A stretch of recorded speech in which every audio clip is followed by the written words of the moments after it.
J'espère que vous allez bien. On est de retour en live après, je vais pas dire quasiment 48 heures sans nouvelles, mais quasi. Bah oui, il y avait pas mal de choses effectivement ce week-end, même vendredi, ça a été bien chargé, donc c'était difficile de gérer quoi que ce soit. Salut Guy, comment vas-tu bien? Salut, c'est Bissu. Donc, euh, j'espère que le week-end a été bon. Peut-être que la rentrée approche pour vous aussi. Donc le but, c'est de passer une plutôt bonne soirée en bonne compagnie, avec des bonnes lectures. Et puis, on va parler un petit peu quand même de ce jeu des planches qui aura qui aura duré un petit peu plus longtemps que prévu, parce qu'effectivement, j'avais pas prévu j'avais pas prévu le coup de l'égalité, j'avoue. Salut Alex, comment vas-tu bien? C'est ça, rentrée demain matin. Et oui, moi c'est pareil, hein, c'est les enfants. Gaëtan, lui, c'est mardi, mais Maëlys, c'est demain après-midi. Hello, comment ça va? Eh bien, ça va chaudement. Parce que quand je vois qu'aujourd'hui c'est presque frais par rapport aux températures qui s'annoncent pour cette semaine en Normandie, je n'ose imaginer comment ça va être en région parisienne ou voire même plus au sud. Je suis pas très pressé d'être à cette semaine en fait. Je suis d'accord que l'été indien c'est plutôt cool parce qu'au moins il fait beau, mais bon, la chaleur c'est pas mon truc, je l'avoue. Donc, alors on va pas durer 107 ans concernant la, la win du jeu des planches. L'épilogue, on va pas épiloguer. Donc le jeu des planches, et pourtant pas forcément si simple, puisque le jeu des planches a donné pour résultat, comme vainqueur, c'est Mimelight qui a gagné avec un fort joli score, je crois 36 points.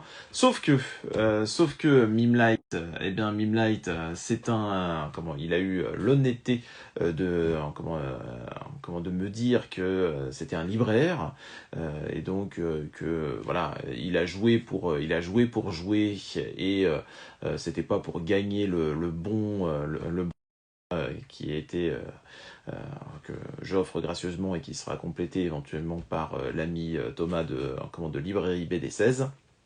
Euh, et donc pour le coup, ce bon, il tombe pour celui qui est à la deuxième place. Et qui est-ce qui a terminé à la deuxième place? C'est Mato Jora.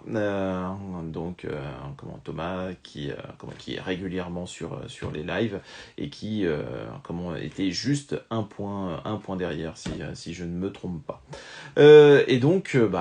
J'ai envie de dire bravo. J'ai envie de dire de toute façon bravo à toutes et tous, parce que franchement, il y a eu une cinquantaine de participants, hein, sur ce jeu des planches. Vous étiez réguliers. Enfin, il y en avait certains, vraiment, ils étaient à fond dedans, et c'était plutôt cool de voir que vous attendiez finalement ce petit rendez-vous ludique.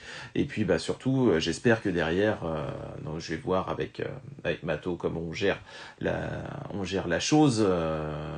Mais après, j'espère qu'il achètera un bouquin qui lui plaira, et ça sera, et qu'il en parlera peut-être qu'il viendra en parler en live, qui sait. Ça serait, j'ai presque envie de dire, la boucle serait bouclée.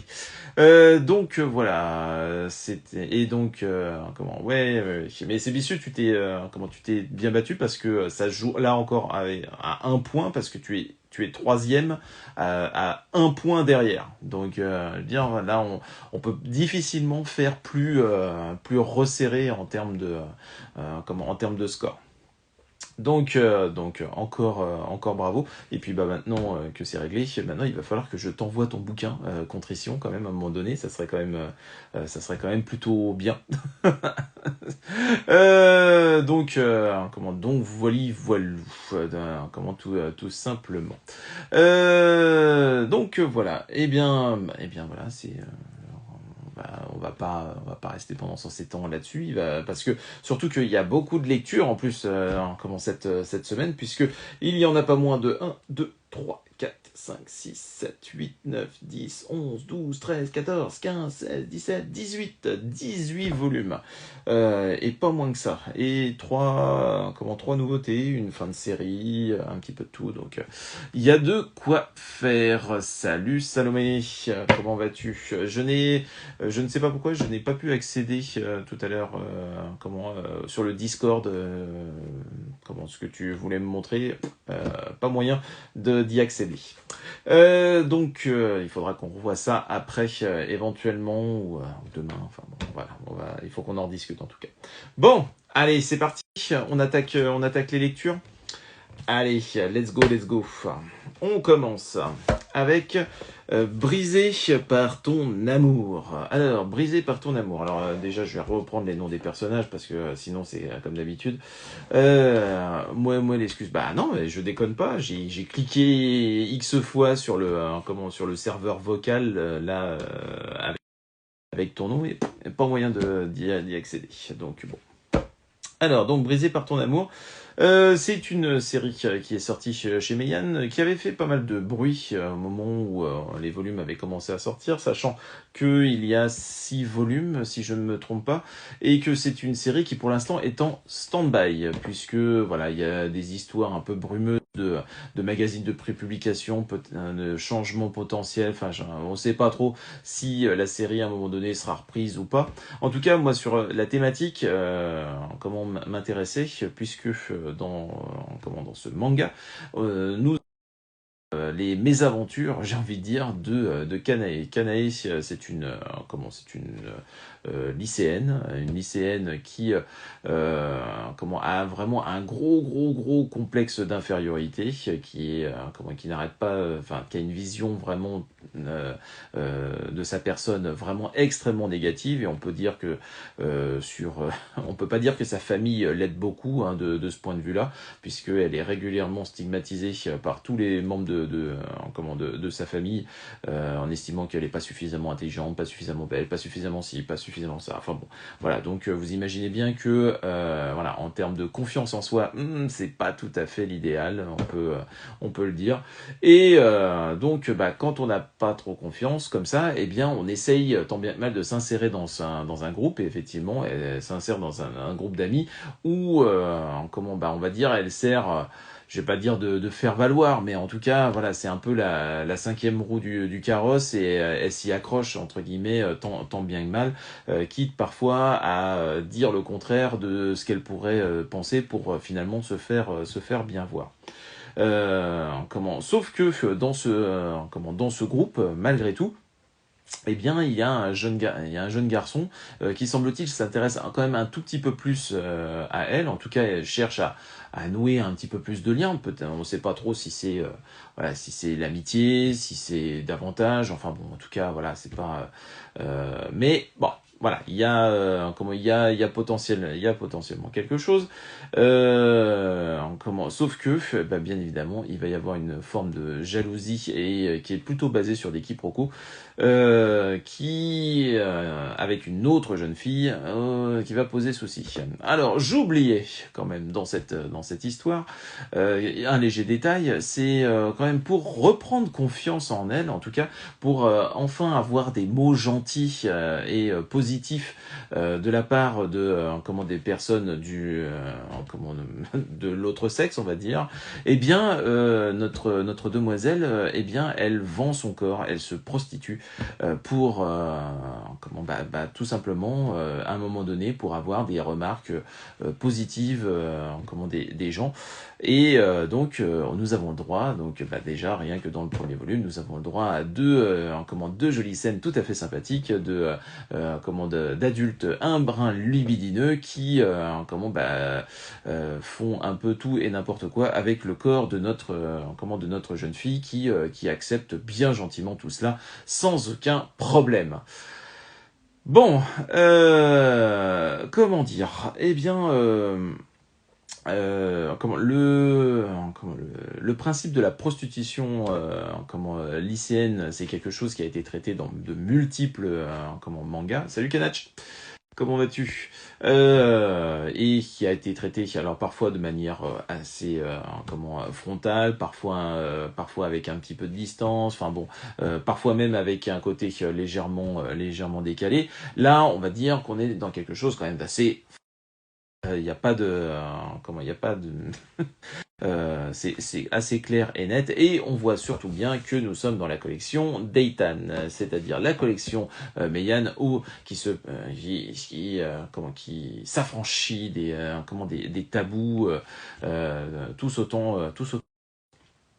Et ouais, sauf que c'est en général dans cette collection, les choses sont pas très très fines, hein. Et là, on peut pas dire que on fasse beaucoup dans la finesse. C'est-à-dire que là, on a un personnage qui, comme je le disais, ne s'aime pas du tout. Mais alors pas du tout, hein, comme je dis.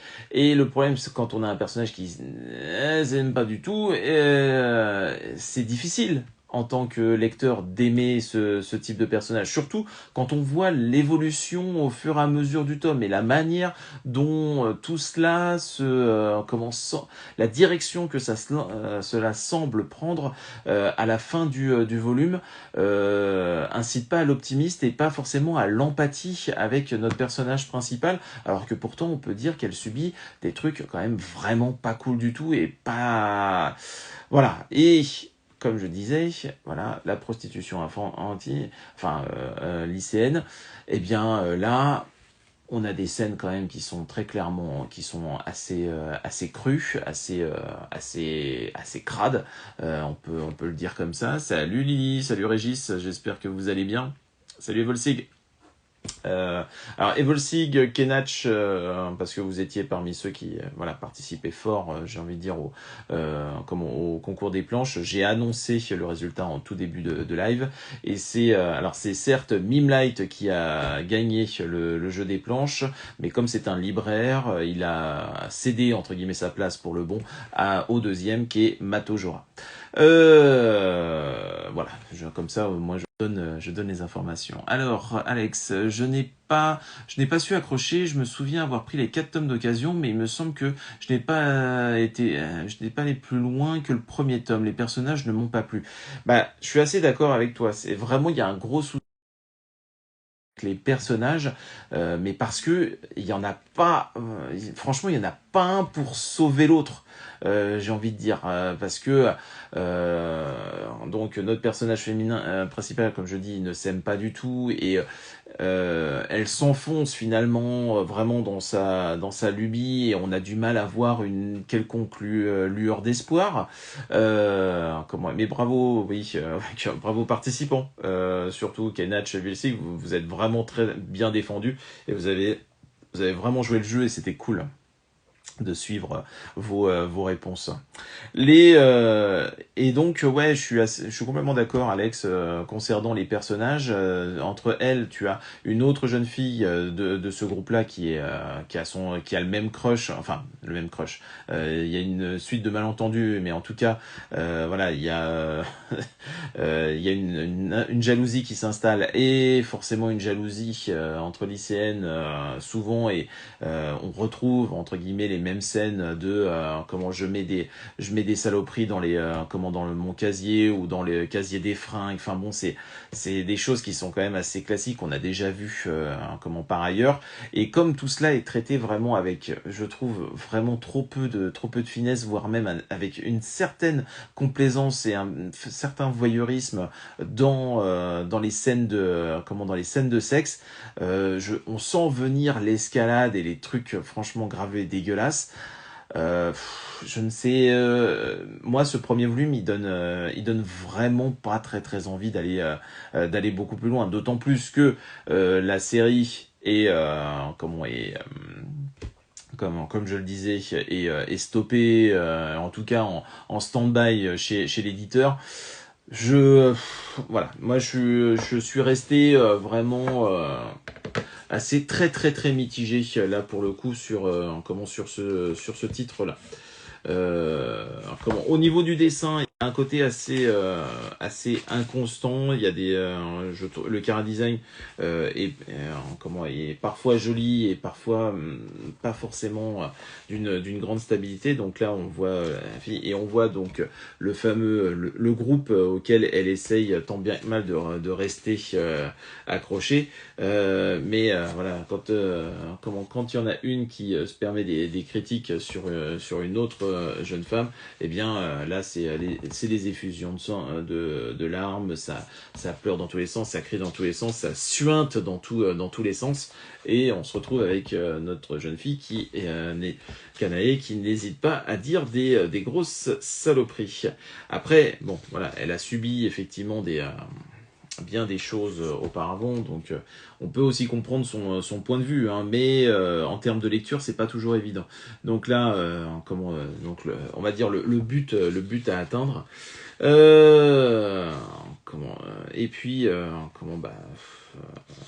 pareil au niveau du découpage, parfois c'est assez brut de décoffrage, donc on va dire le rythme des choses s'accélère un petit peu, parfois la lecture est pas si évidente. Alors là, on va dire son espèce de vrai faux chevalier servant, enfin, on sait pas trop pour l'instant, hein, on est vraiment au début au début du récit, en tout cas voilà, il lui file un coup de main, mais est-ce que c'est vraiment pour aller plus loin ou pas? C'est difficile à dire. Et puis comme je disais, à un moment donné, on se retrouve voilà avec un côté assez libidineux, et je ne vous montrerai pas bien évidemment les pages d'après parce que il pourrait y avoir un petit peu de censure. Bonjour Mimelight, et bravo, félicitations pour ta générosité, puisque ton don va aller du côté de Mato Jora, le deuxième. Mais en termes de scoring, c'est toi, Mimelight, qui a réussi le meilleur score, et encore bravo. Oui, très cru, très malsain, complètement. Tac. Voilou. Donc voilà, brisé par ton amour. Je sais pas si alors Alex effectivement a lu ce premier volume. Alors le truc, c'est un peu comme Alex, j'ai récupéré les 4 premiers volumes en occasion. Après ce volume, que j'ai vraiment envie d'aller beaucoup plus loin. Salut Ludovic. Je suis très mitigé, hein, vraiment. Est-ce que je veux aller voir je veux gratter la crotte, j'ai envie de dire, je suis pas sûr. Merci pour le regard. C'était avec grand plaisir, hein, vraiment. Comme je dis, moi voilà. J'ai vraiment pris des planches vraiment totalement au hasard, et je sais même pas moi-même si sur mes propres titres des fois est-ce que j'aurais reconnu ou pas, vraiment pas certain du tout. Donc c'était assez costaud, et franchement bravo. Moi j'ai fini de lire Slum Kids tome 1 du label 639, et qu'est-ce que tu en as pensé? Parce que j'avoue que moi je l'ai feuilleté Slum Kids, et ça m'a pas donné très envie. J'avais l'impression d'un espèce d'ersatz de Mutafukaz en fait. Donc je suis pas certain. C'est le genre de titre qui me donne une impression de voyeurisme dès le résumé, en vrai. Ouais. Mais après, j'ai envie de dire, ça peut aussi donner des chefs-d'œuvre. Quand tu vois Mauvaise Herbe, typiquement de Keigo Shinzo chez Au Lézard Noir, ça parle aussi en partie de ce sujet-là. Et on peut dire qu'on n'est pas du tout sur la même qualité de traitement, et pourtant on peut y voir quelque chose de différent, très violent. D'accord. Ah oui, donc c'est assez costaud. Alors, sur le moment, je n'ai pas trouvé l'intérêt à lire la suite, mais mon chéri l'a mis dans sa palle, alors parfois j'hésite à aller voir plus loin, car j'en ai beaucoup entendu parler en bien. Bah ouais. Mais bon, moi j'avoue, là il tue un enfant d'une balle dans la tête. Ouais, d'accord, ok, c'est sympa. C'est bon esprit, j'ai envie de dire. C'est très bon esprit. Donc, ensuite, on continue avec les tomes 1. Avec Alors, les survivants d'Ormélion. Les survivants d'Ormélion, une nouvelle série sortie chez Saka. Alors, pareil, on va essayer de retrouver le nom du personnage. Agledios. Alors, on est dans un univers fantasy. Justement dans le comté dans le comté d'Ormélion. Je reviens après, d'accord, ok, à plus tard Ludo. Alors c'est donc univers fantasy, comme je disais, dans le comté d'Ormélion, où comment nous avons une cité, voilà, on va dire médial fantasy relativement classique, et où il y a des légendes qui parcourent, on va dire, la ville, concernant une potentielle sorcière qui serait extrêmement dangereuse au cœur de la forêt. Et donc, ça incite les gens à la prudence et à ne pas trop, effectivement, y aller. Sauf que nous avons Agledios, donc le personnage principal que l'on voit effectivement sur la couverture. Et bien, ce personnage principal, lui, est un chasseur, et un chasseur plutôt émérite, j'ai envie de dire, qui se permet d'aller dans la forêt.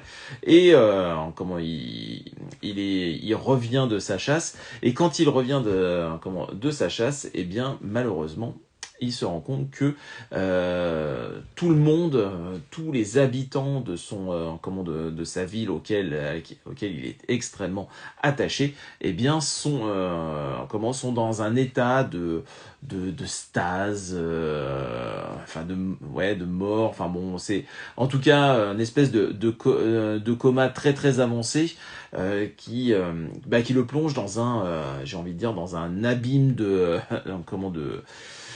souffrance, j'ai envie de dire, et de tourment et de haine, parce que il est vu l'état dans lequel ils sont, et bien il est persuadé que tout cela est le fait de cette fameuse sorcière dont on n'arrête pas de parler en ville. Et donc, qu'est-ce qu'il fait? Eh bien, il se rue littéralement dans la forêt pour aller retrouver cette sorcière.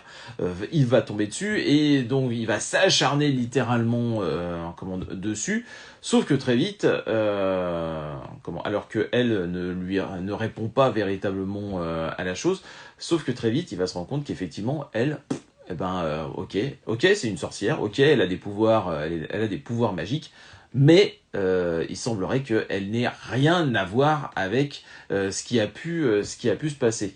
Et donc on va dire ce gros malentendu entre les deux va pousser finalement notre Agledios à revenir un petit peu à la raison, revenir sur dans sa ville, gérer tant bien que mal ces corps qui jonchent littéralement son village. Et puis à un moment donné, eh bien, il se dit, bah ouais, mais moi mon village je l'aime quand même s'il est devenu un espèce littéralement de fantôme, j'ai envie de dire. Eh bien, il va essayer quelque part de lui redonner vie avec très vite, il va être rejoint à la fois par cette fameuse sorcière qui sort de son état, de sa sœur qui était partie dans une autre ville et donc qui n'avait pas été affectée, et on a aussi deux enfants auxquels ils vont s'occuper. Sauf que, eh bien, Agledios, lui, c'est un chasseur, certes, mais il ne sait absolument rien de la gestion d'une ville, simplement de comment fabriquer du pain, le pain dont on a besoin, enfin bon, tous les éléments nécessaires, entre guillemets, pour faire vivre une ville, et donc il va devoir être en apprentissage, finalement. Ah oui, j'avais oublié légèrement que c'était le fils du chef du village, hein, à la base. Donc, salut Vincent, salut Amangaoli. Comment? Et donc, Eh ben, on va suivre finalement notre brave garçon et toute sa petite troupe à essayer d'apprendre finalement à comment gérer, comment essayer de lui redonner vie littéralement en partant, on va dire, de quasiment zéro et essayer de remonter un petit peu la pente. Sauf que, bien évidemment, comment les nécessités vont faire qu'ils vont devoir aller dans la forêt et là, on va dire que les éléments de chasse vont reprendre un petit peu le dessus, mais il va y avoir aussi les éléments administratifs, tout ça. Enfin bon, voilà. Il y a tous ces éléments-là, on va dire, qui rentrent en ligne de compte. On sent on est quasiment, enfin, il y a des moments où j'avais l'impression d'être quasiment dans un espèce de jeu de gestion, mais qui commence de manière vraiment très solennelle et ouais, ouais, assez dur quand même, parce que effectivement, on a notre personnage principal qui, là, comme ça, d'un coup, perd toute sa famille, tous ses proches. Ça en met un coup, quoi. Heureusement que bon, la sœur est quand même là, mais on va dire c'est assez difficile et réussir à se ressaisir finalement derrière pour essayer de redonner du dynamisme à tout ça. C'est ce qui fait que on bascule effectivement. Moi, j'étais parti quand j'avais lu le pitch et sur le principe, je m'étais dit bon, on va avoir une espèce d'aventure, de quête presque de vengeresse et tout ça. Et puis non, pas du tout. Pas du tout. On est quasiment sur, ouais, c'est quasiment sur, je vais pas dire un manga de gestion, mais pas si loin que ça en fait. Donc, ce qui fait que c'est assez déconcertant, mais c'est plutôt bien fichu. En tout cas, voilà, c'était intéressant. L'univers qui est créé est pas extrêmement original, j'ai envie de dire, mais en tout cas, ça fait le taf pour l'instant. Ça avance relativement doucement. Alors, par contre, je suis pas allé voir le nombre de volumes. J'ai cru comprendre que c'était une série qui était relativement courte, mais j'ai pas vu le nombre de volumes. Ce qui pourrait changer un petit peu ma perception des choses si jamais on est sur une histoire qui est vraiment assez courte en termes de volume. J'aurais un peu peur, vu le rythme de ce premier tome, que ça rush un petit peu par la suite et donc ça fonctionne moins bien. Par contre, si la série est finalement un petit peu plus longue que ce que je n'aurais pensé, et ben à ce moment-là, bon, ça peut tenir et ça peut être effectivement intéressant par la suite. C'est pas c'est pas la lecture de l'année.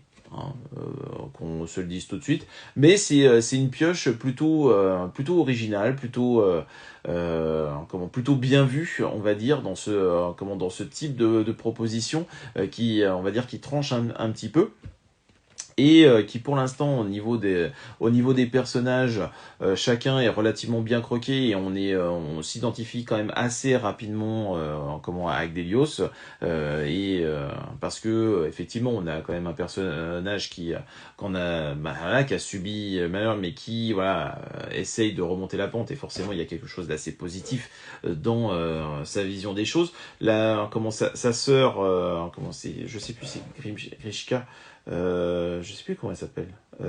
Mais en tout cas, elle aussi, elle a elle a un potentiel de développement qui est plutôt intéressant.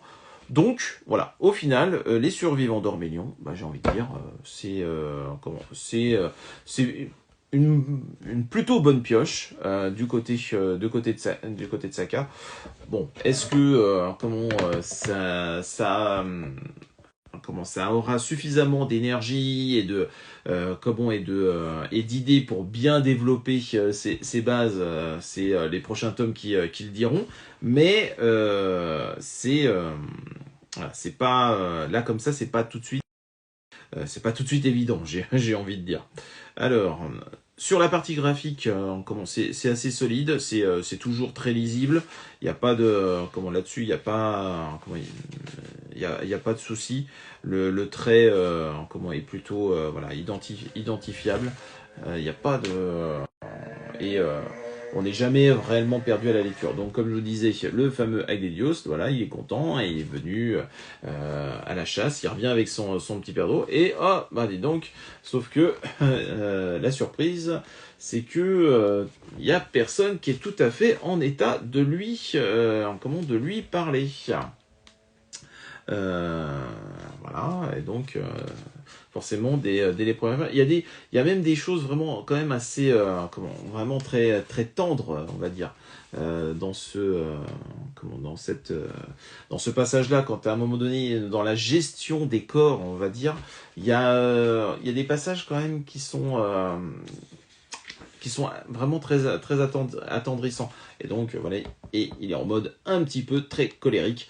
Il est pas content, pas content, pas content. Et donc, il va aller chercher notre fameuse sorcière aux longs cheveux, sur lequel il va, voilà, on va dire, il va un petit peu s'acharner. Sauf que c'est pas tout à fait...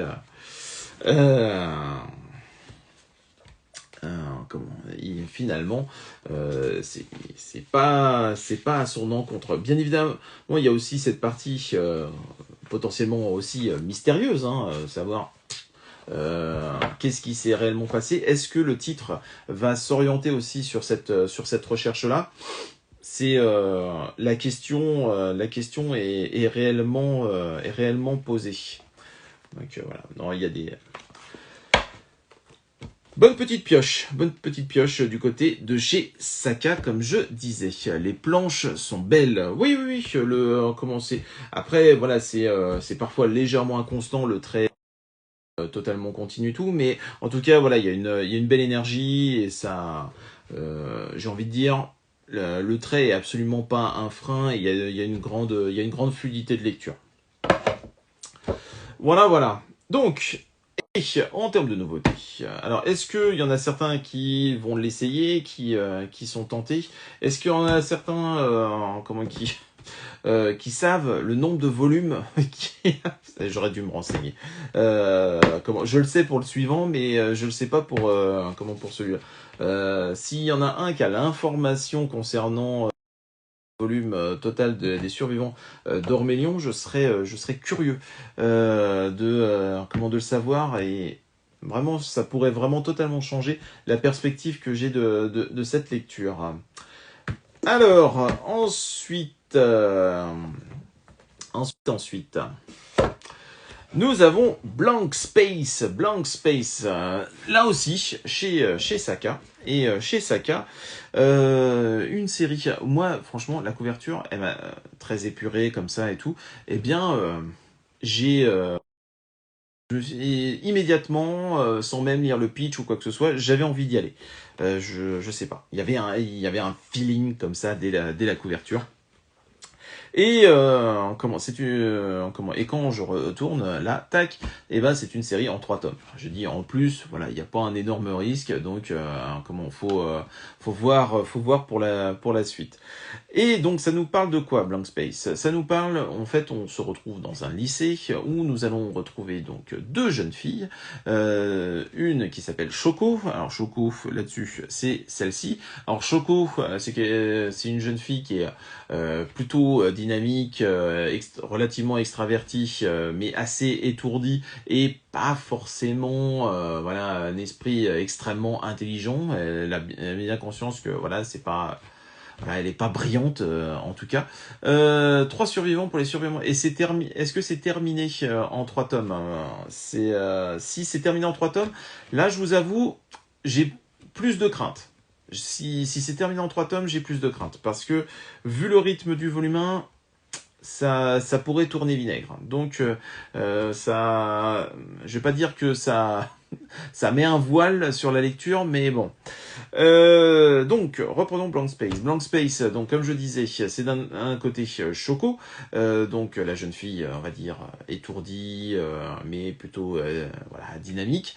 Et d'un autre côté, Sui, elle, eh bien, on va dire, c'est un petit peu le petit rat de bibliothèque, voilà, qui adore lire, qui est assez solitaire, assez retranché, on va dire, même dans son, qui s'isole un petit peu du reste du groupe de sa classe. Et les deux sont dans la même classe. Bien évidemment, les deux caractères font que dans un premier temps, elles n'étaient pas forcément d'une proximité, mais finalement, très vite, eh bien, Shoko va découvrir le secret de Sui. Quel est-il ce secret? Eh bien, tout simplement, c'est que Sui a la capacité de créer, de par son esprit, de créer des objets, mais des objets qui ont la particularité de rester invisible. Donc autant dire que là comme ça pourrait paraître pas forcément très utile. En tout cas, Sui voit un petit peu son pouvoir comme une malédiction. En tout cas parce que effectivement elle se retrouve quelque part des fois à créer sans même s'en rendre compte certains objets, et on peut dire que ça l'embarrasse plutôt qu'autre chose. Alors parfois c'est plutôt pratique, genre quand il pleut, eh bien elle arrive à créer par son esprit un parapluie, et là ça a tout son intérêt. Et c'est d'ailleurs ce que va réussir à mettre en lumière Shoko, et qui va à travers finalement un côté positive attitude concernant ce pouvoir-là, à valoriser finalement ces capacités que peut avoir Sui. Eh bien il va y avoir une amitié qui va se forger entre nos deux jeunes filles. Sauf que très vite, on va se rendre compte que les deux malheureusement qui étaient très proches, eh bien à un moment donné sont obligés d'être un petit peu s'éloigner par la force des choses et des limitations scolaires, j'ai envie de dire. Et l'isolement dans lequel va retomber Sui va faire que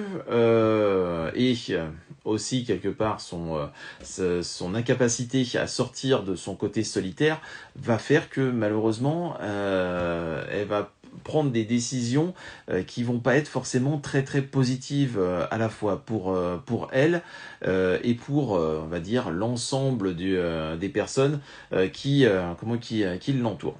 C'est un titre qui démarre comme une espèce de tranche de vie où finalement moi j'avoue au départ j'ai eu un petit peu de mal à réellement matérialiser et à voir un petit peu où est-ce que voulait nous emmener l'auteur. Salut, c'est pour les gamins, c'est Mness. Parce qu'effectivement on voyait cette espèce de jolie petite amitié qui était en train de se créer entre nos deux jeunes filles, le tout sous un trait qui est plutôt fin, léger, et voilà. Mais bon, j'attendais de voir effectivement où est-ce que ça voulait nous emmener, et finalement quand on arrive à la moitié, on va dire à peu près la moitié du tome, comment effectivement il y a certains événements qui se passent, là, ok, là on arrive à mieux saisir le potentiel véritable du titre, et là par contre les pages elles se tournent très très vite, c'est-à-dire que là on est vraiment pris par le récit. Apparemment on sera terminé en 3 tomes et 2 tomes sortis en VO. Pour ça ou pour ça, parce que ça c'est indiqué comme une série en 3 tomes. Donc, moi, je me fie à l'éditeur, hein, pour le coup. Je leur fais confiance. Parfois, je ne devrais pas leur faire confiance, mais bon. Pour les survivants d'Ormélion. D'accord. Bon, 3 tomes. Il va falloir voir vraiment comment tout cela prend tournure avec le second tome, hein, parce que bon, ça pourrait me mettre chafouin pour la suite. Et ça serait dommage parce que, franchement, ce qui était proposé dans le premier tome était intéressant. Donc je disais Blank Space, eh bien voilà, c'est vraiment avec on arrive à la moitié du tome et finalement avec, j'ai envie de dire, ces bouleversements et comment c'est forcément ces humeurs changeantes qu'on peut avoir aussi à la période adolescente et le fait de prendre comment les choses vraiment trop à cœur parfois et bon ou malheureusement aussi de subir des choses pas forcément très agréables parce que à un moment donné, on est quasiment presque sur le point de détail. Mais ce point de détail fait que quand il est répété, eh bien, ça devient un peu crispant, quoi. Mais bon, en tout cas, moi, Blank Space, ce premier volume qui, voilà, me laissait craindre quelque chose d'assez, on va dire relativement creux dans un premier temps, et bien au fur et à mesure a su véritablement me prendre et quand je suis arrivé vraiment à la fin du tome, j'étais vraiment pris tout simplement par le titre et vraiment très envie de voir où est-ce que ça nous emmenait. Donc là il y a une série qui certes n'est pas amenée, je pense, à être révolutionnaire sur que ce soit par ses thématiques ou son traitement ou quoi, mais il y a suffisamment de grains à moudre au niveau de ces personnages et au niveau du sujet qui est traité et comment qu'on peut toujours traiter de mille et une façons, j'ai envie de dire, que voilà, il y a mille et une possibilités et donc c'est pas pour l'instant c'est pas prévisible du tout et donc forcément c'est alléchant pour la suite tout simplement. C'est bête si l'auteur n'a pas le temps de développer son propos à suivre. Oui, ça c'est toujours un souci à savoir parce qu'il faut savoir quand même que Saka nous a fait un tout petit peu le coup avec une série qui avait très bien commencé et qui malheureusement s'est légèrement craché sur sa fin. C'était Fenrir, Fenrir qui vraiment était un titre vraiment très cool et qui qu'aurait dû faire beaucoup plus que 4 tomes et bon, ça y va. Comment vas-tu? Donc bon, en tout cas, Blank Space, voilà. Là pour le coup, c'est 3 tomes et ces 3 tomes qui, je pense, vu le rythme du récit et tout, là on est vraiment sur une série qui s'assumait comme courte et qui peut être très efficace dans son genre. Là, pour le coup, moi, je valide Blank Space. J'ai tout simplement très envie de voir ce que va donner la suite. Alors, je vois que j'ai une belle pliure sur la surcouverture. C'est magnifique, j'adore ça. Ça fait pas du tout dégueulasse. Mais bon, ça, c'est comme ça. Alors, je vais vous montrer un petit peu. Ahí, au niveau du trait. Donc là, on retrouve Choco, hein, donc jeune fille, on va dire, voilà. Je vais pas dire banale, mais bon, euh, qui est simple, tout simplement, et voilà, et qui essaye de draguer, mais on peut pas dire qu'elle soit non plus forcément très forte pour la drague, ou en tout cas, elle est un petit peu, elle est un petit peu trop brute de décoffrage, j'ai envie de dire, et qui va se rendre compte que, effectivement, il y a quand même des choses un petit peu bizarres qui se passent. Voilà, il y a des drôles de bruits, bon, et puis très vite, eh bien, elle va croiser véritablement la route de Sui. Et forcément, quand elle va comprendre que effectivement il y a quand même elle a de drôles de capacités, elle va poser des questions, mais de manière très naturelle, très franche, quoi. Il n'y a pas d'artifice finalement dans cette relation, et ce qui je pense fait que ça fonctionne très bien dans un premier temps. Mais bon, voilà, on a Sui est un personnage beaucoup plus complexe, plus torturé. Mais c'est drôle de voir effectivement les premières inventions qu'elles imaginent toutes les deux, et éventuellement sur des choses quand même très simples, hein, voilà, ça va être des ciseaux, ça va être sauf que après, eh bien ça va se complexifier, j'ai envie de dire. Donc vraiment très curieux de voir ce que va donner la suite et hâte de voir tout simplement. Donc, alors, dans le bon... un trait vintage, non. Ouais, un trait... Ouais, vintage, je sais pas si on peut dire vintage. C'est... comment c'est un trait qui... c'est bizarre parce que ça me fait penser à un auteur, mais j'arrive pas à retrouver le nom, en fait. C'est... comment c'est, mais les, si, voilà, je retrouve. Ça me fait penser un petit peu à du Hadashi, en fait. Donc effectivement, on peut y voir quelque part un côté un peu vintage. Quand je bois un café avec Marie et les enfants dans la nouvelle maison, oh bah dis donc, il faudrait déjà que tu bouges tes fesses et que tu viennes lors des propositions de l'association et tout, hein, Yvan. Hein, on t'a jamais fermé la porte. Hein. Donc voilà, donc Blank Space, on va dire pour ce qui est des volumes 1 de la semaine, eh bien celui qui m'a le davantage convaincu, c'est Blank Space. Et c'est lequel des trois vous avez vous avez davantage envie de découvrir? Dites-moi tout, n'hésitez pas. Oh là, qu'est-ce qu'il y a? Il fait chaud. Donc voilà. Et ben c'est tout pour ce qui est des volumes 1. On va attaquer les suites de séries. Alors, les suites de séries, on va essayer vraiment de faire rapide, hein, parce que le but c'est pas non plus de vous assommer. Et puis 21h17, je voudrais pas non plus que ça dure pendant 3 heures, hein, parce qu'il y a quand même pas mal de lecture. Ça, il faut que je revienne, je bosse 2 jours par semaine, c'est possible. Bah, pourquoi pas, hein.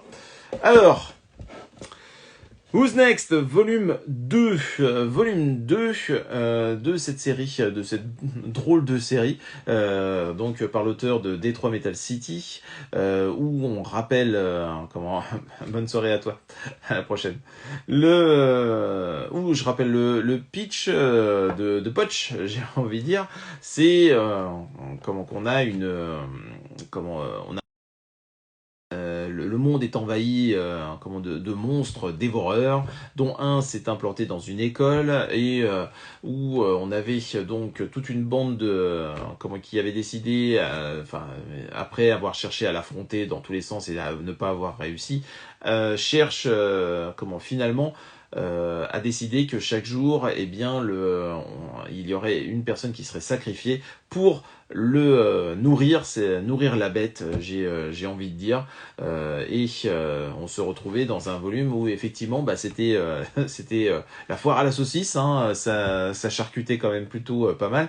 mais toujours avec ce côté très décalé de l'auteur qui finalement s'amusait à travers cela à taper un petit peu sur les stéréotypes et on retrouvait finalement cet humour grinçant qu'on avait pu trouver aussi dans Detroit Metal City.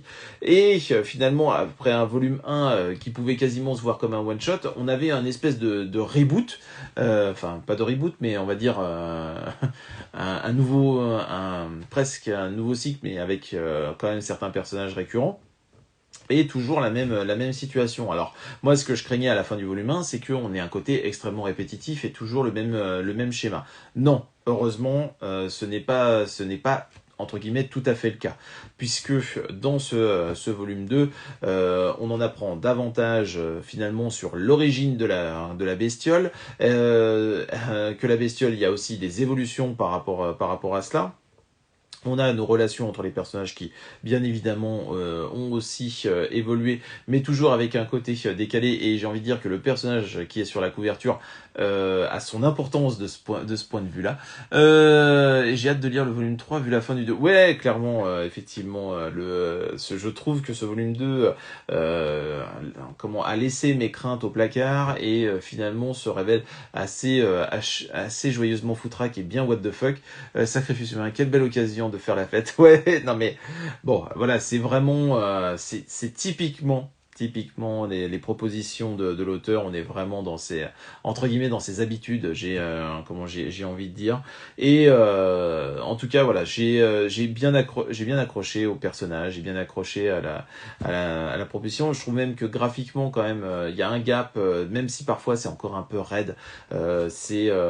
Comment ça évolue plutôt bien. On a aussi un personnage qui veut faire très très musclé et très fort, et puis finalement, bien évidemment, se dégonfle un petit peu. Enfin bon, voilà, il y a plein de situations qui fonctionnent plutôt bien, et franchement, ce qu'on apprend finalement, on en apprend un peu plus sur la situation, sur et surtout sur les origines de cette bestiole, qui sont quand même assez, je vais pas dire drôles, mais bon, en tout cas, voilà, assez décalées. Forcément penser un petit peu aux Gremlins. C'est assez intéressant. Donc voilà, curieux de voir où va nous emmener la suite de la série, mais pour l'instant, voilà, j'embarque dans le train avec plaisir. Ensuite, le quotidien d'une épée maudite. Eh ben, le quotidien d'une épée maudite, moi j'avoue, là aussi, on est dans quelque chose de très décalé, parce qu'effectivement, cet univers, à la fois fantasy, mais aussi modernité tech de notre époque, avec tout ce qui est réseaux sociaux et tout ça.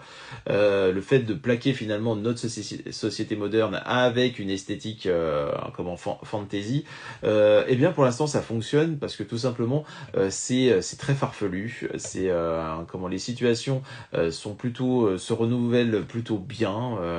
Alors toujours avec ce trait qui se veut quand même.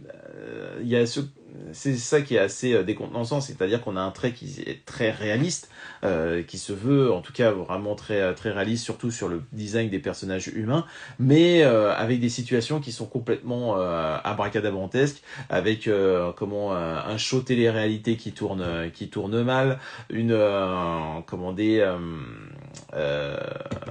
dire, une espèce de vraie fausse compétition interne pour réussir les meilleurs desserts entre nos différents personnages, mais dans des conditions hygiéniques un petit peu douteuses. Enfin bon, voilà, c'est plein de petites scénettes pour l'instant, et puis l'arrivée de ce nouveau personnage qui est sur la couverture, qui permet là aussi de relancer l'intérêt, et aussi d'amener des gags et de malentendus, voilà. Enfin bon, en tout cas, tout cela fonctionne quand même plutôt bien. C'est pas la barre de rire de l'année, hein, non plus, mais pour moi les éléments qui sont proposés pour l'instant fonctionne bien, et tout simplement, voilà, je souris à la lecture, je passe un bon moment. Et j'ai envie de dire, pour l'instant, c'est tout ce que je lui demande. Est-ce qu'à un moment donné, on aura davantage de développement sur le fil rouge, et sur, entre guillemets, le passé et le développement de cette fameuse épée maudite? Eh bien, alors, si tu hésites très sérieusement, eh ben faut pas hésiter. Franchement, si t'as envie de te faire du bien, faut se dire juste que le quotidien d'une épée maudite, c'est vrai qu'il y a un côté. Alors c'est un peu moins verbeux que ça n'avait pu être le cas dans le premier volume. C'est vrai que le premier volume, ça parlait beaucoup. Là, on essaye quand même d'être un peu plus dans l'action, et dans le direct, et dans le dessin expressif, j'ai envie de dire. Mais après, moi, je peux comprendre qu'il y a certaines personnes qui étaient un petit peu décontenancées par la proposition du volume 1. En tout cas, voilà. Je sais que je suis relativement bon public sur certaines choses, surtout sur l'humour. Moi, le quotidien d'une épée maudite, ça fonctionne. Et voilà. Alors, on continue. Avec... Alors, j'ai décidé... j'ai fait une pile en étant sur les nombres de volumes, c'est-à-dire que là c'est des volumes 2, on passe au volume 3 ensuite, volume 4, et tout ça, et voilà, c'est tout. Qui est pas étonné, j'ai fait exprès. Donc ensuite, Under Ninja, eh bien ce volume 3, là, c'était pile poil le volume qu'il fallait pour véritablement nous donner très très envie d'aller voir la suite. C'est-à-dire que grâce à ce volume 3, qui est à la fois bourré d'action, c'est-à-dire qu'on a une première partie du volume qui est quand même très axée action et très bien fichue parce que l'auteur sait vraiment très bien y faire par rapport à ça, où on a une espèce de guerre de ninja moderne, j'ai presque envie de dire, dont on saisit après coup finalement les enjeux et pourquoi finalement chacun se fout un petit peu la gueule les uns sur les autres. On a une première partie très action et une deuxième partie où là l'auteur lève beaucoup plus le voile sur où est-ce que top la politique est là, d'accord. Ok, j'ai pas bien compris ce que tu voulais dire, c'est bien, mais bon. En tout cas, voilà, c'est comment la partie vraiment où on développe un petit peu le pourquoi du comment et éventuellement les enjeux qui pourrait y avoir derrière cette c'est entre guillemets ces ninjas de bas étage et encore que avec une séquence assez hilarante qui m'a fait penser au film les Sous-doués parce que on va se retrouver avec notre personnage qui est obligé d'aller d'aller à l'école et qui va avoir des méthodes pour tricher mais bon, voilà, c'était un passage que j'ai trouvé vraiment très chouette et très très bien réalisé. Là encore, à la fois dynamique dans le dessin, mais aussi dans la proposition narrative, tout simplement. En tout cas, voilà, ce volume 3 d'Under Ninja me confirme que le titre a vraiment un très très bon potentiel.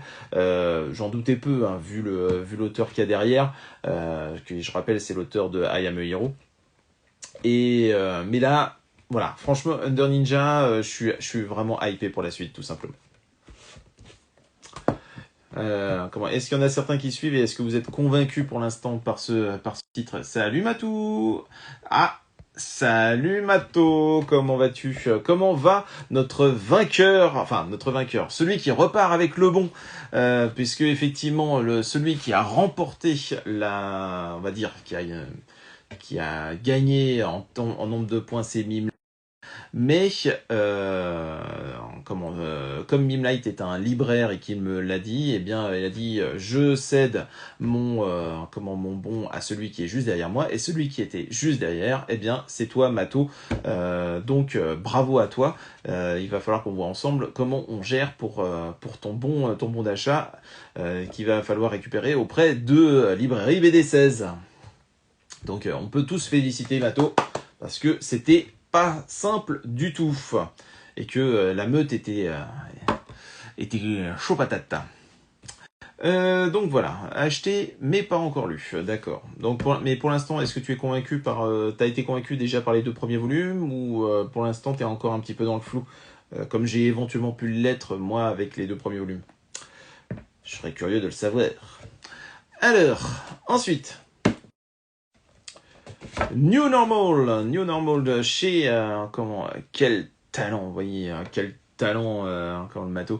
Ah, trop bien, merci. Merci au gagnant libraire. Bah, tu pourras lui envoyer un petit message à Mimelight éventuellement.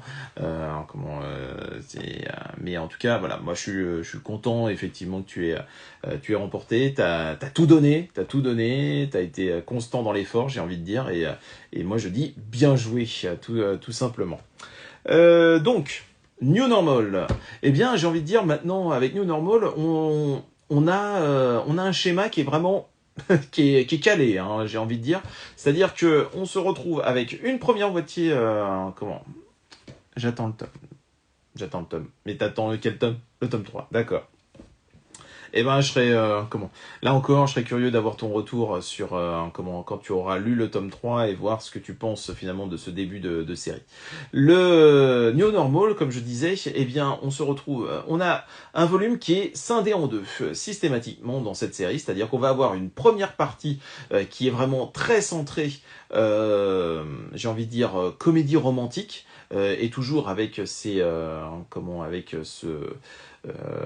dans cet univers où voilà tout le monde est masqué, la bouche et finalement cette espèce d'interdit, cette source de fantasme, on va dire entre les deux sexes, et avec effectivement ce jeu de à toi à moi, j'essaie de te draguer machin et tout. Donc bon, on va dire la comédie romantique qui s'adapte bien finalement à la proposition. Salut Witchy. Donc on a ça et une deuxième partie qui elle est beaucoup plus politique et qui est beaucoup plus liée effectivement au fond de l'histoire, avec effectivement cette implication de savoir est-ce qu'ils sont justifiés? Est-ce que certains s'y opposent? Est-ce qu'ils ont raison de s'y opposer? Est-ce que le pouvoir en place est tout à fait d'accord? Qu'est-ce qui se passe derrière ces murs? Enfin bon, voilà, il y a ce côté, vraiment ce mélange à la fois de comédie romantique et de thriller, de thriller social. Eh bien, j'ai envie de dire, pour l'instant, la sauce prend. Je sais pas où est-ce que ça vous nous emmener. Est-ce que ça a vraiment beaucoup d'ambition?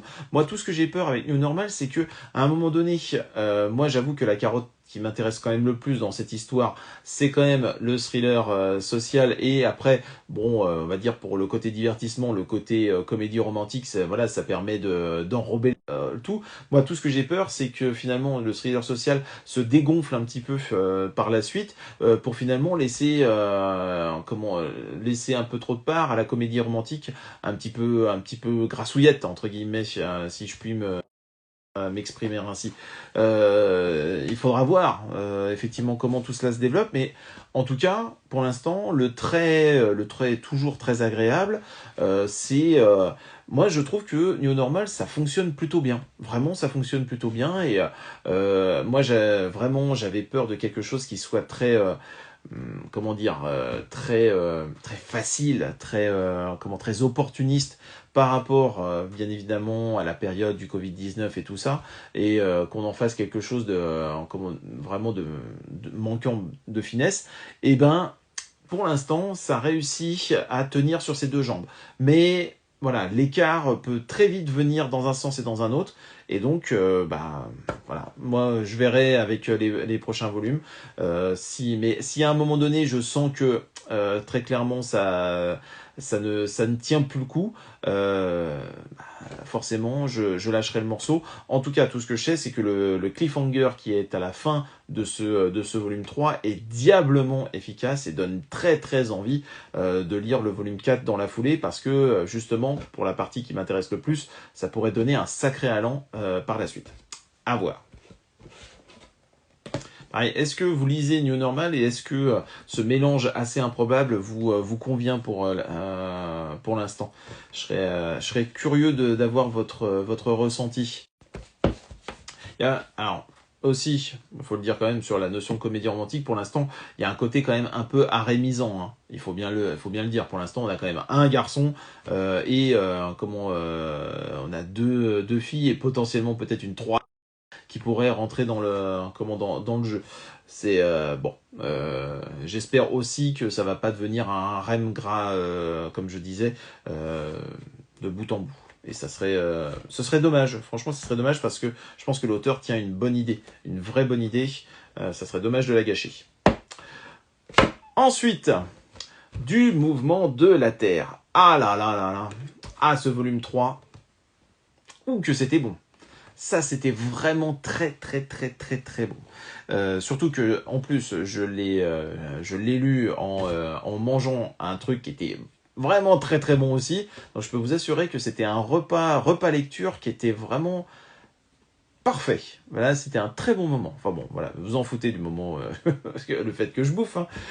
Mais en tout cas, voilà, je peux vous assurer que cette lecture, alors toujours, bien évidemment, hein, du mouvement de la Terre depuis le départ, on peut pas dire que graphiquement ça soit formidable, même si je trouve que le trait est un peu plus stable que ça ne l'a été au début, mais En tout cas, la force du propos derrière, elle y est vraiment pleinement.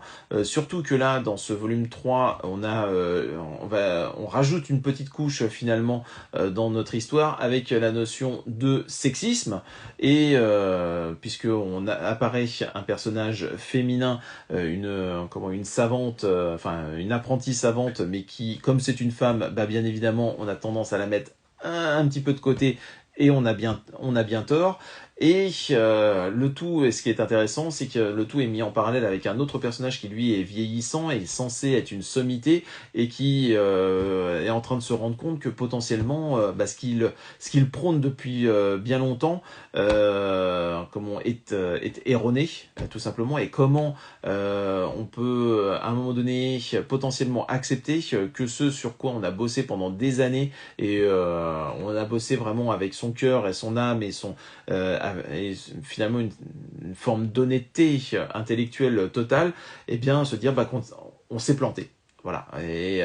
Et ça, je trouve que c'est quelque chose qui est très très très loin d'être évident, surtout à une époque comme celle-ci. Enfin, moi, j'essaye de me mettre à la place de ce personnage et je me dis, ça serait quand même tellement difficile à accepter. Je sais pas vous, hein, mais ce que vous en pensez, mais quand on est on a tout donné pour quelque chose et de voir que quelque part, tout s'écroule et de manière limpide et évidente, c'est pas évident, pas évident du tout. Donc, en tout cas, tout ce que je peux dire, c'est que ce volume 3 du Mouvement de la Terre est passionnant, avec un personnage dont on sent qu'il va prendre vraiment de l'épaisseur au fur et à mesure et qui est vraiment très ambivalent et qui lui aussi peut avoir grand intérêt pour la suite.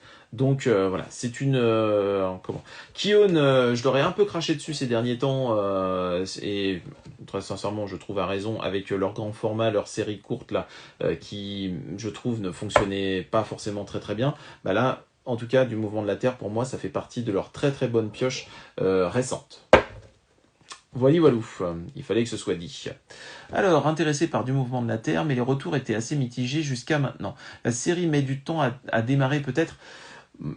Alors, moi, je pense que les gens sont surtout, décontenancés par le dessin, parce que c'est vrai que le dessin est loin d'être le point fort de de la proposition du titre.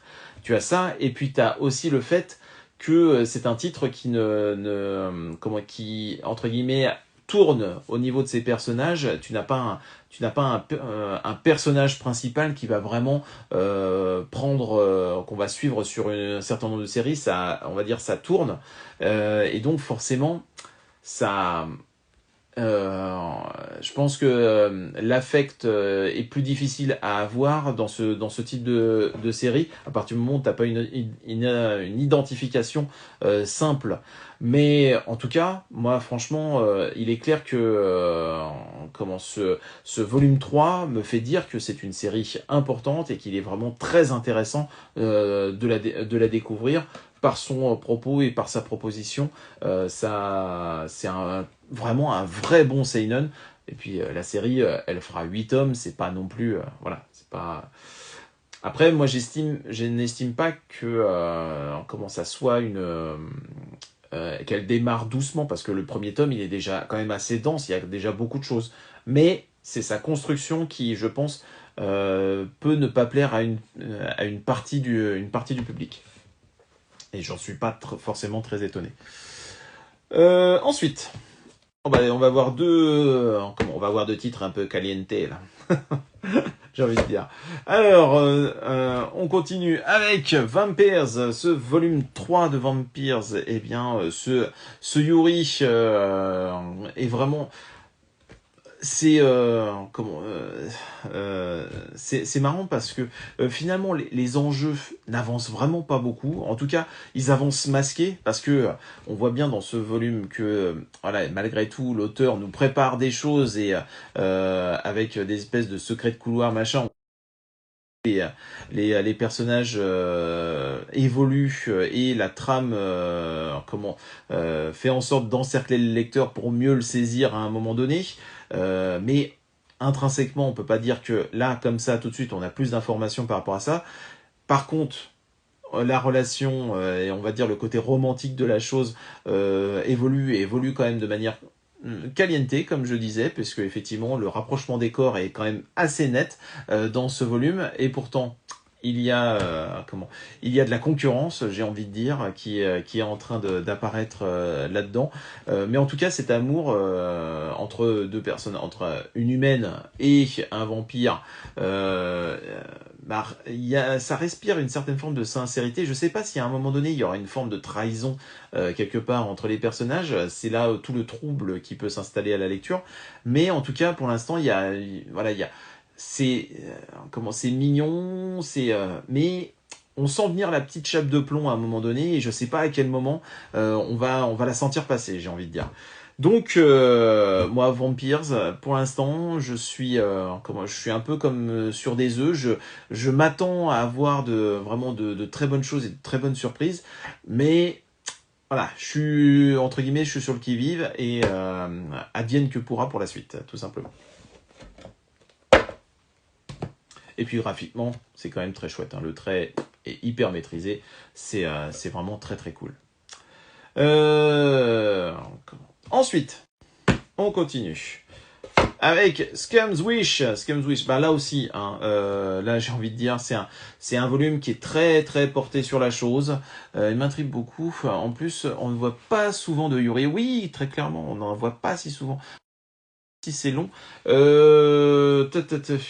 série, j'étais allé voir, je crois que la série, je me demande si c'est pas 8 ou 9 tomes.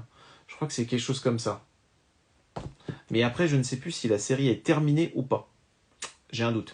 J'avoue qu'au bout d'un moment, je ne sais plus, et comme je ne prends pas de notes, je ne marque pas les choses, je ne suis pas sérieux du tout par rapport à ça. Mais ouais, je crois que c'était 8 ou 9 tomes, je crois. Donc, ensuite, on continue. Scum's Wish, eh bien, j'ai envie de dire, il est dans la droite ligne de de ce qui s'est passé avant, avec un côté un petit peu l'Empire contre-attaque. 8-9 serait idéal. Je te laisse éventuellement aller jeter un œil sur Notillon si tu as l'info. Je prends là aussi, Guillaume, avec plaisir.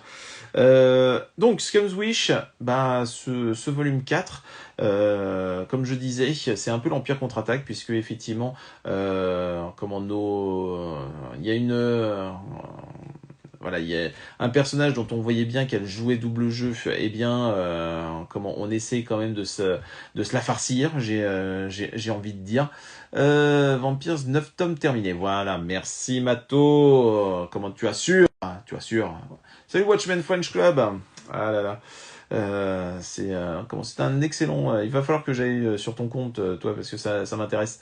Demande à participer. Sauf si tu as des choses à dire, éventuellement, Watchmen, mais si tu as un titre à présenter, pourquoi pas. Mais il faut me le dire. Wish, c'est surtout, ce côté, quand même, qui est quand même assez malaisant, du fait d'aller de prendre son pied, non, justement, de pas prendre son pied, d'avoir une relation, mais pas pour les bonnes raisons. C'est vrai que c'est assez troublant, j'ai envie de dire, cette manière de voir les choses, de ressentir les choses par rapport à l'amour.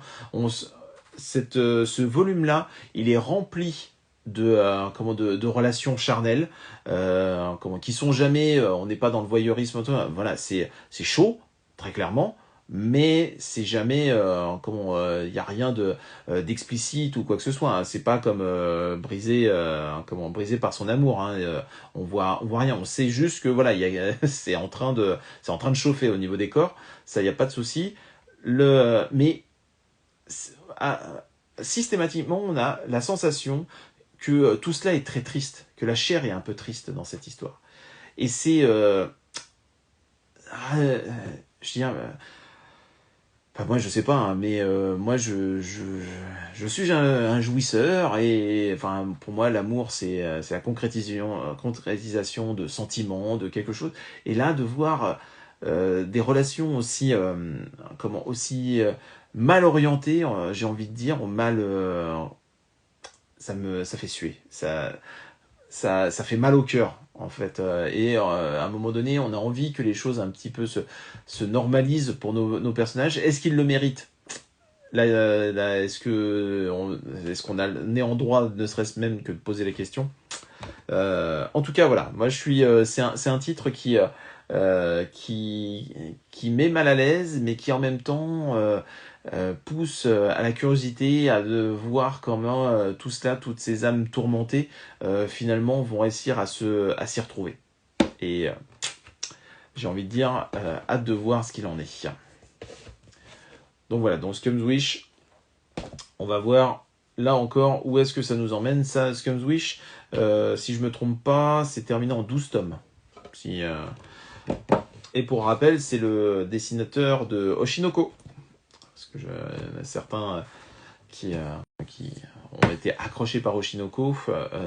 Scum's Wish, c'est le même dessinateur. Ensuite, ah là là là là, sacrée lecture que voilà. Rasputin le Patriote. Alors, la série qui sera terminée en 6 volumes. J'essaie de vous donner quand même quelques infos quand elles sont dans dans mon cerveau avec plein de trous. Le Rasputin le Patriote, toujours Junji Ito, toujours cette proposition pour le coup très politique. Et alors là, ce volume-là, ouh là là là là là là, de ce point de vue-là, c'est quand même chaud bouillant. Parce qu'effectivement, on a toute une partie du volume qui vraiment, là, les auteurs mettent le doigt vraiment sur comment les décisions actuelles et l'orientation actuelle politique du Japon. Et peut dire que là, ça tire à boulet rouge sur beaucoup de choses, même si on sent malgré tout, ils prennent un tout petit peu de pincette parce que il y a deux personnages dont on sent bien qu'ils veulent pas mettre les noms parce qu'ils veulent pas avoir de procès ou quoi que ce soit. Mais comme ils les dessinent de manière ultra réaliste, on sait très bien de qui on parle, surtout quand on connaît un petit peu le microcosme médiatico-politique du Japon. Là, ça tire à balles réelles. J'ai envie de dire. Mais voilà, en tout cas, ce Junji Ito ne me tentait vraiment pas. Je pense que je tenterai le coup en médiathèque pour voir si ça prend.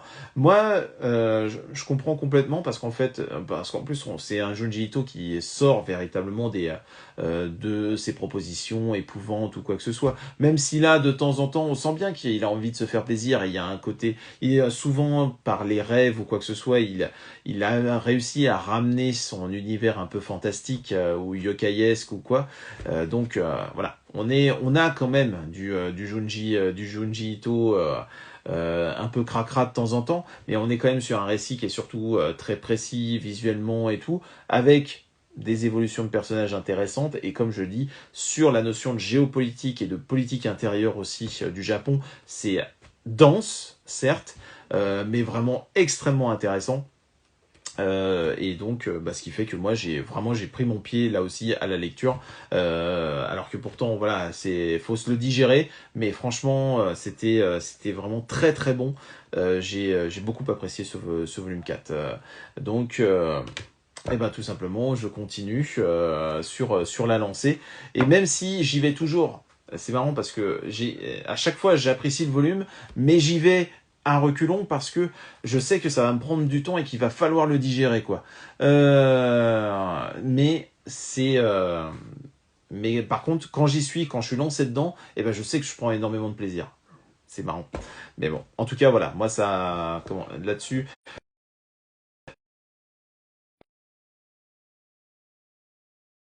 Toujours parce que là comme d'habitude il arrive à un moment donné où la batterie commence un petit peu à affaiblir.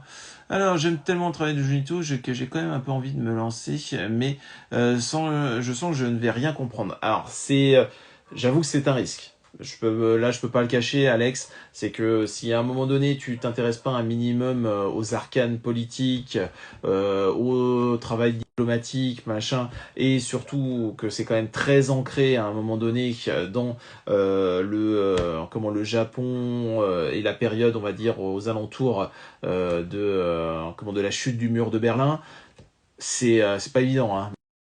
Voilà, mais en tout cas, voilà, c'est un titre qui est vraiment passionnant, mais forcément qui ne peut pas plaire à tous les habitués des travaux de Junji Ito. Pas trop tenté par celui-ci, pourtant j'adore Ito, mais le synopsis ne me parle pas vraiment. Ouais, et franchement, je le comprends complètement. Là, plus que Junji Ito, faut vraiment aimer la géopolitique, la diplomatie, les relations entre les pays. Mais voilà, moi j'estime que c'est vraiment très riche et donc c'est forcément très intéressant. Voilà, voilà. Ensuite, c'est complètement mon truc. Bah, je pourrais te les prêter si tu veux. Ensuite, Ranking of Kings, ce volume 8. Oui, je pense que je ne suis pas assez informé, effectivement. Est-ce que je l'achète pour l'acheter? Oui, très clairement. Après, j'ai envie de dire, pour découvrir aussi, bah, ça peut être intéressant malgré tout. Et peut-être, là, pour le coup, le découvrir dans une médiathèque.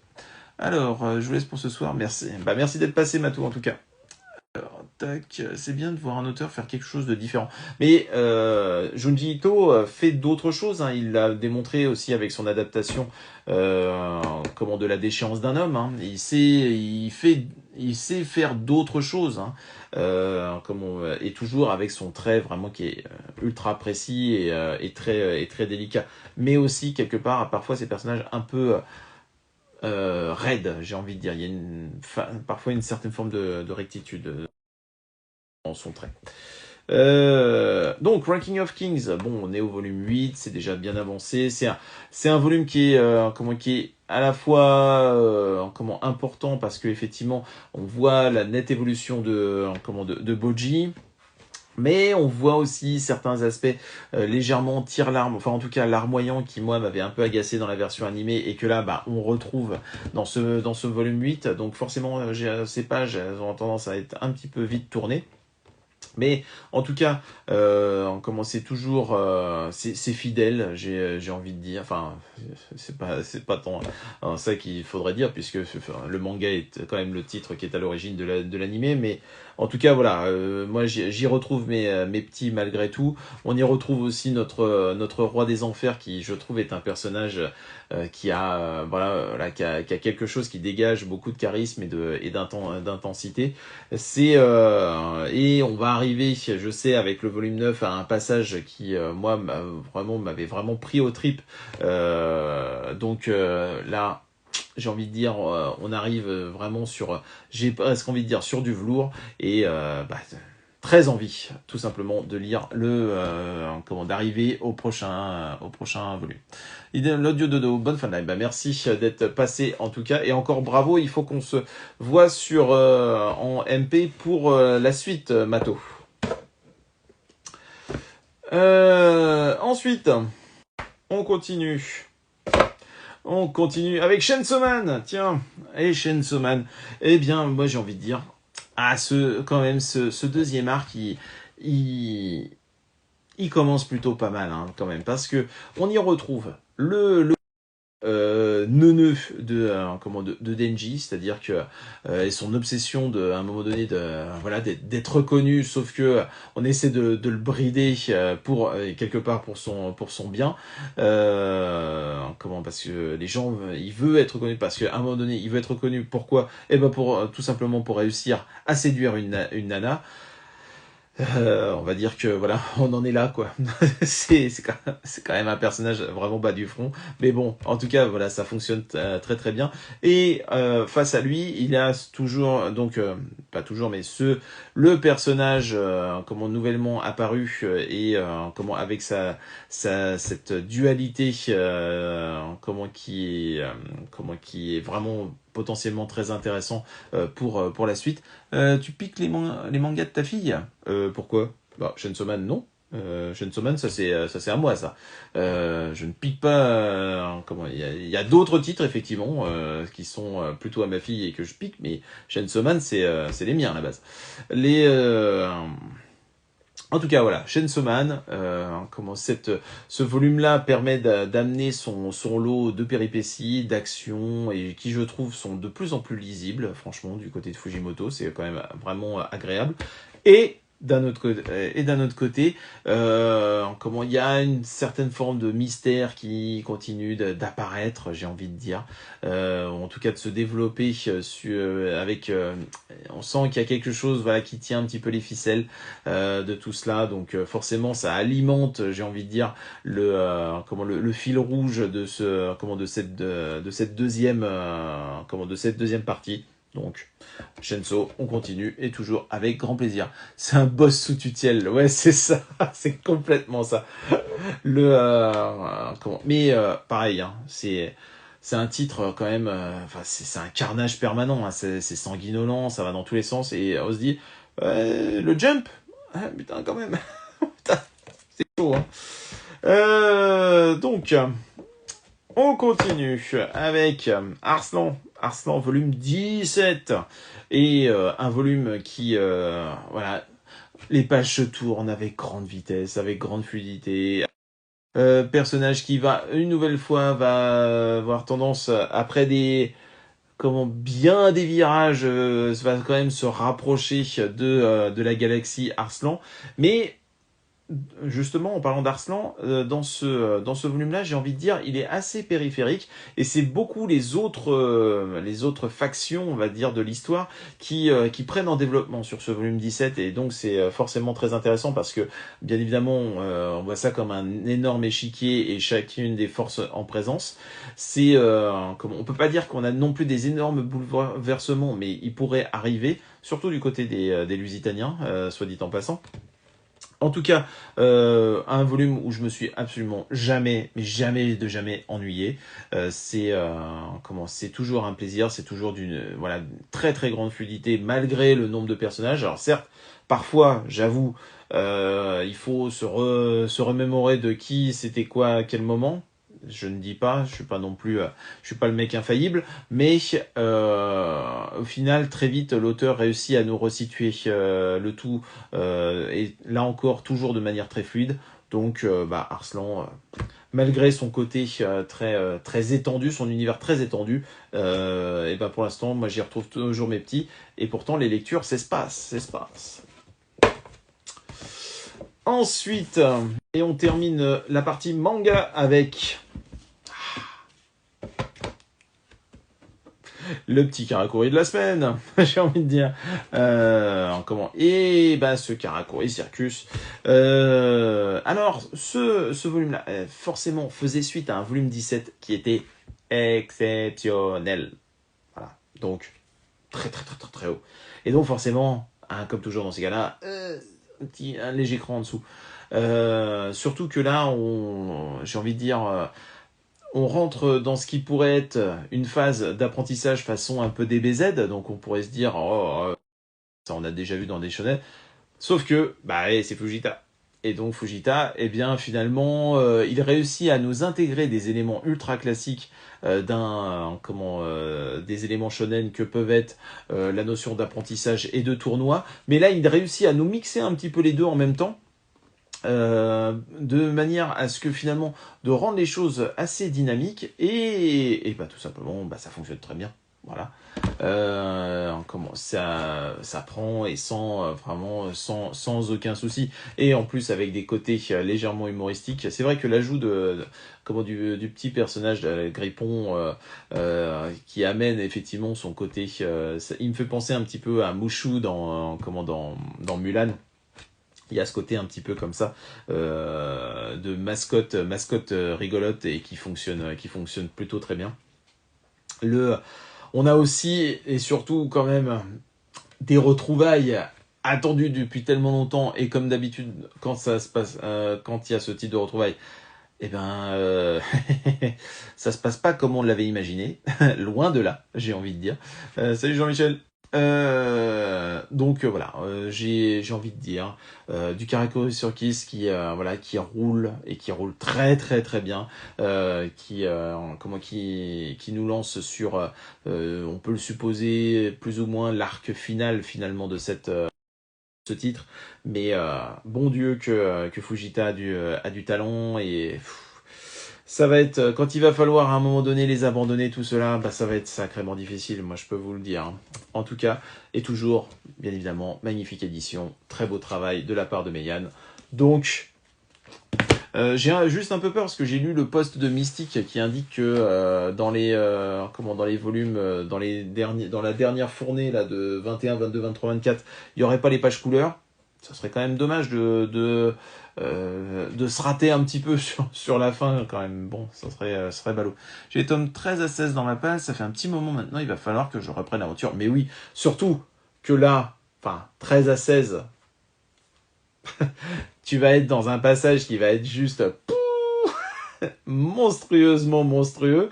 Donc, bon, je suis très très curieux du moment où tu arriveras donc à 7, donc forcément à 17 et où là tu vas être tu vas être assez estomaqué, je pense. Mais bon, peut-être que je me trompe, peut-être. Donc, eh ben, c'est terminé pour pour les comics et pour les mangas.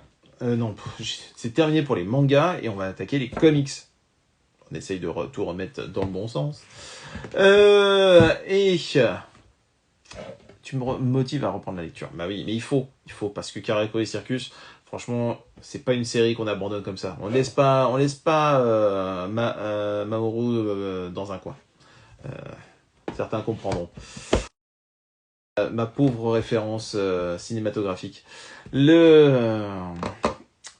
Little Monsters, série donc qui se termine avec ce deuxième volume de Jeff Lemire et de son compère Dustin Nguyen, qui ont déjà bossé ensemble sur Descender, Ascender, et donc là sur une courte série vampirique, où on avait donc le pitch de départ, c'est d'avoir effectivement des petits vampires, des petits monstres, une bande de gamins qui errent dans une espèce de ville fantôme, qui s'amusent bien comme ils peuvent depuis longtemps, et qui surtout attendent depuis bien longtemps le retour de leurs ancêtres, qui avaient promis de revenir. Et sauf qu'ils reviennent pas. Et nos charmants petits gamins vont voir leur quotidien bouleversé à partir du moment où un humain surgit dans leur ville abandonnée. Et là, c'est le début de la fin, j'ai envie de dire. Et de la fin à plusieurs titres, j'ai envie de dire. Mais bon. Little Monsters, est-ce que c'est un Lemire majeur? Non. Non. On va classer ça immédiatement. Non. Little Monsters est une lecture sympathique, une lecture agréable, mais c'est loin d'être un chef-d'œuvre de son auteur, puisqu'effectivement à travers ce récit où là encore on retrouve son appétit pour les destins d'enfants brisés, qu'on a déjà pu avoir dans Sweet Tooth, qu'on a pu déjà avoir dans Royal City, voilà. On va dire que les familles traumatisées, c'est un petit peu, c'est quelque chose qui est latent, on va dire, dans l'œuvre de l'émir. Là, j'ai envie de dire, c'est davantage la confiance intergénérationnelle qui est questionnée finalement dans ce titre-là. À quel moment doit-on dire la vérité? À quel moment doit-on mentir aux personnes? Et les conséquences que ça peut avoir. Finalement. Est-ce qu'il vaut les 19 € pour le tome 2 surtout? Bah, est-ce qu'il les vaut? Bah, j'ai envie de dire, de toute façon, si tu veux savoir la fin de l'histoire, bah, t'auras pas le choix. Et si, en tout cas, tu veux les avoir en neuf. Mais moi, j'aurais tendance à dire, c'est un titre, à partir du moment où, pour moi, c'est pas un majeur ou quoi, ok, où il n'y a pas forcément d'urgence, En occasion, ça peut très bien le faire, Little Monsters. Et je vous le dis très clairement, c'est un titre qui va pas nécessairement rester dans la bibliothèque de mon côté, hein. Voilà, je le dis comme ça en passant. En tout cas, voilà, ce titre est intéressant parce que, voilà, comme je disais, il questionne à quel moment on doit dire les choses, comment les choses telles qu'elles sont, euh, ou à quel moment on doit malheureusement cacher la vérité parce que toute vérité n'est pas bonne à dire. Euh, voilà, j'ai envie de dire, c'est le nœud gorgien de de ce titre-là. Et comme je disais, les potentielles conséquences à partir du moment où on le fait pas à bon escient ou pas au bon moment. Et là l'intérêt de ce titre-là et où l'émir essaye de nous de nous prendre, j'ai envie de dire par la main et de nous accompagner dans sa réflexion à travers ce récit-là. Après, je trouve que malgré tout, je suis pas forcément le plus grand amoureux du dessin de Nguyen, je dois l'avouer. Même si, en termes d'illustration, j'aime beaucoup, mais quand il est dans la BD, je sais pas, il y a quelque chose, ça fonctionne un petit peu moins bien, moi, de mon côté. Et là, pourtant, ces noirs et blancs sont juste sublimes. Enfin, l'ambiance est vraiment particulièrement rendue.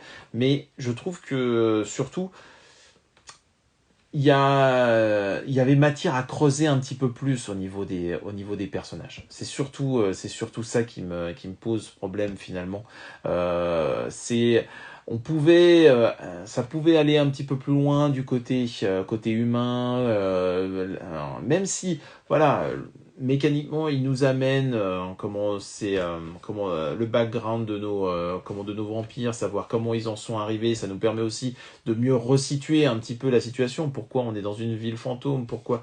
Voilà, on peut pas dire que l'auteur, comme on n'est pas nous oublie entre guillemets, comme on ne ferme pas un peu toutes les portes de son récit. Non, il y a un effort fait de ce point de vue-là, et très franchement, pour une série qui est en 12, en 12 épisodes, donc en 2 volumes reliés, bah, je vais pas dire que c'est un tour de force, mais pas loin. Mais finalement, j'aurais aimé un peu plus d'accompagnement pour voir un petit peu plus ce que l'univers avait à nous proposer. Et je pense que de ce point de vue-là, il y avait matière à aller un petit peu plus loin. Bon, voilà. À la fin, tout ce que je veux dire, c'est que c'est un Lemire qui est agréable, qui est intéressant, où les pages, là aussi, se tournent avec très grande fluidité. Il y a, on passe un bon moment de lecture. J'ai passé un meilleur moment de lecture sur Little Monsters que je n'ai pu le passer sur Family Tree, parce que là, sincèrement, j'ai l'impression d'avoir un début, un milieu, une fin, et ne pas avoir trop ce goût de trop peu, ce qui a été le cas très clairement avec Family Tree. Mais je ne peux pas, voilà, je peux pas vous dire. Si vous êtes fan de Jeff Lemire, vous pouvez y aller. Allez-y. Vous apprécierez. Surtout, voilà, si vous avez apprécié l'ambiance, si vous appréciez les ambiances vampiriques et si vous adorez le dessin de Dustin Nguyen. Voilà, franchement, vous auriez tort de vous en priver. Mais pour moi, ne vous attendez pas non plus à un chef-d'œuvre. On n'en est pas là, très clairement. Voilà. Donc, Little Monsters, c'est terminé en 2 tomes. Et c'était un bon petit Lemire. Oui, c'est seulement en 2 tomes, tout à fait. Ensuite, du côté de la BD. Alors. Ensuite, la suite avec Charlotte Impératrice. Ça fait longtemps qu'il est dans la palle et je me suis dit, bon, on va attendre un petit peu pour savourer un petit peu. Et ben voilà, je me suis dit, là, ça y est, c'était le moment pour me lancer dans le 3e volume. de cette série dramatico-historique, enfin mais romancée, donc de cette de Charlotte qui voilà est maintenant a été bien installée au Mexique et essaye tant bien que mal malgré tout de gommer les conneries de son mari, bon sang de bonsoir qu'il est, franchement qu'il y a du boulot parce que l'autre est vraiment c'est un abruti de première, c'est le moins qu'on puisse dire, avec une vision vraiment extrêmement limitée des choses. Et elle, toujours tiraillée entre le fait d'être malgré tout de respecter finalement son serment marital et malgré tout ses envies de romance et d'autres choses, j'ai envie de dire, et le tout dans un Mexique qui est vraiment qui par ricochet finalement subit ce qui est en train de se passer. C'est marrant parce que j'ai lu Simon il y a pas longtemps de Trio et Risso, qui parlait finalement un petit peu aussi de cette période-là, de cette période où finalement l'Amérique du Sud est impactée aussi par ce qui se passe en Europe. Et ben là, c'est aussi le cas, c'est-à-dire que les jeux d'alliance qui sont en train de se rompre en Europe déstabilisent ce qui est en train de se passer du côté de l'Amérique du Sud. Et donc là, là, c'est pas l'Amérique du Sud, puisque le Mexique, ça reste quand même l'Amérique du Nord.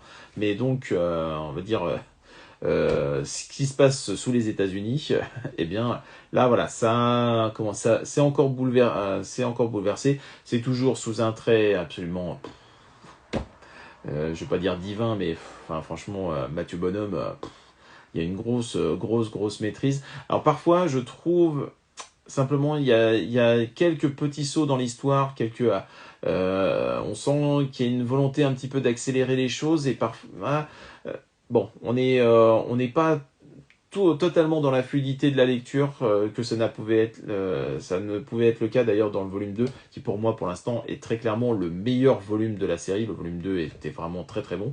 Ce volume 3 est vraiment bien ficelé, bien fichu.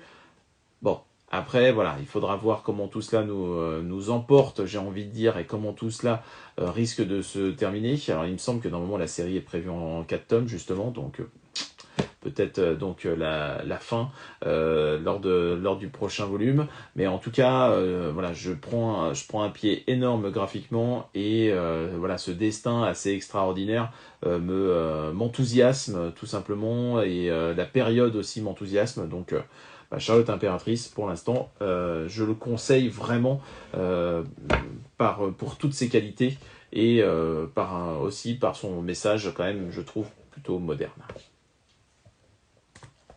Walou. Salut Honorikid, salut Lexicta. Tac.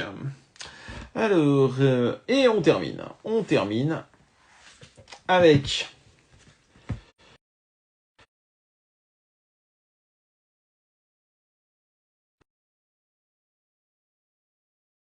Ah là là là. Alors, si j'ai bien compris, la série est terminée. Eh ben, ça me fait chier. Parce que, franchement, Stern, c'était... c'est tellement intelligent. C'est tellement bien vu. C'est tellement... c'est vraiment, ça fonctionne, mais... Oh, moi, c'est un titre, je trouve, mais qu'on en parle, mais vraiment pas du tout assez, quoi. Stern,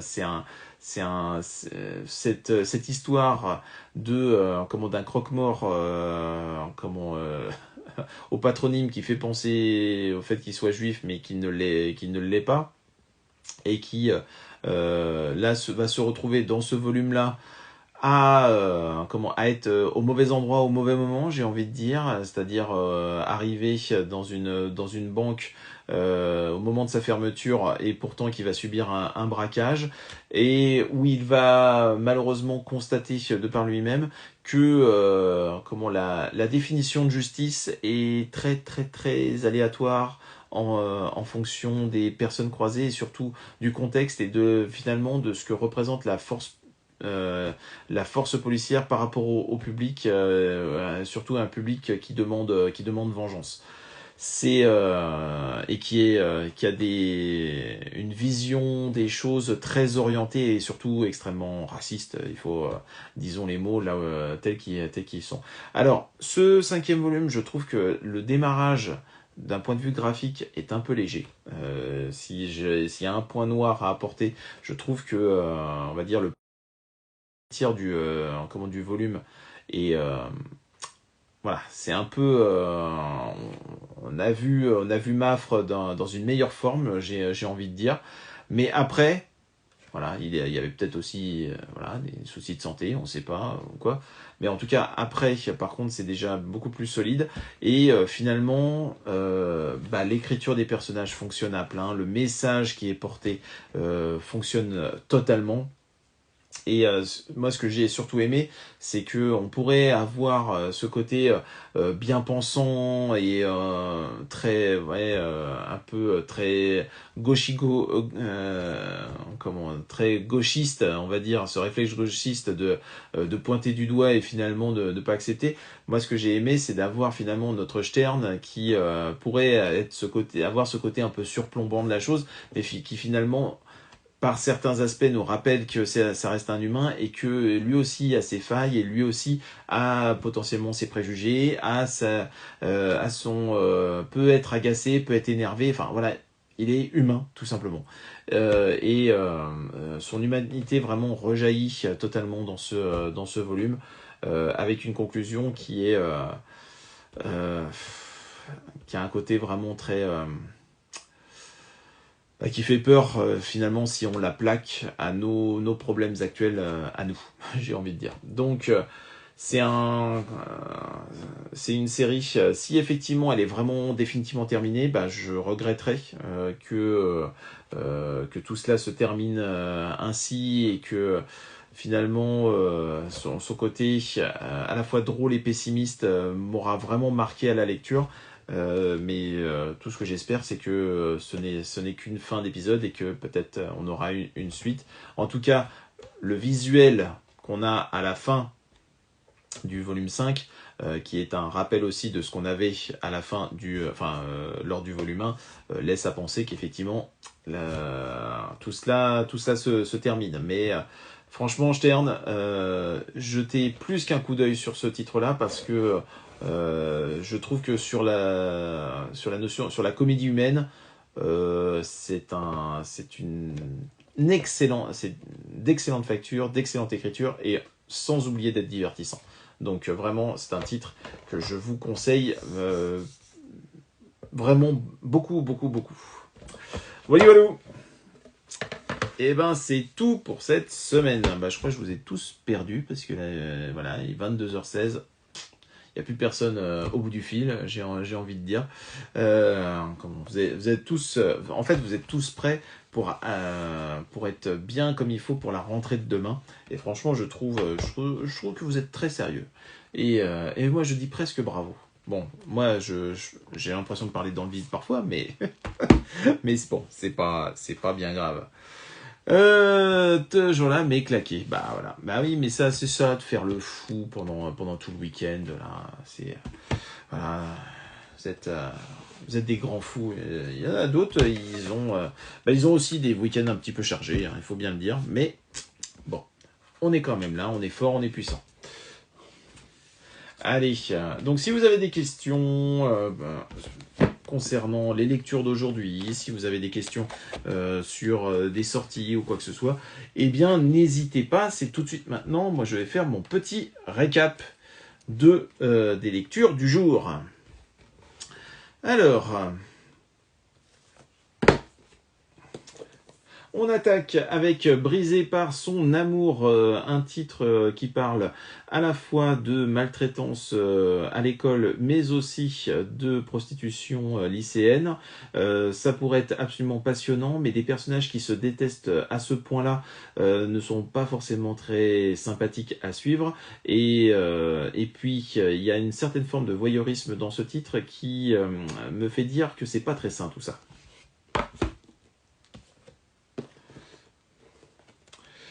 Les survivants d'Ormélion, une courte série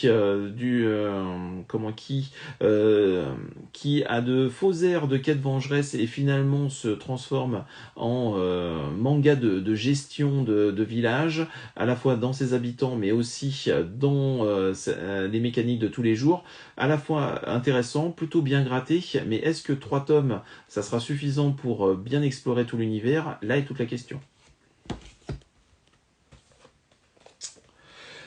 Une autre série en 3 tomes, mais qui est qui pour le coup, à mon avis, sera parfaite avec ce nombre de volumes, avec Blank Space, puisque cette tranche de vie fantastique et ce destin de 2 filles qui ont tout pour ces 2 filles qui sont totalement opposées et donc forcément parfaitement complémentaires l'une à l'autre, sauf que quand l'une flanche, est-ce que l'autre va pouvoir sauver la seconde? Là est toute la question. Hâte de lire le second volume pour en avoir davantage de réponses.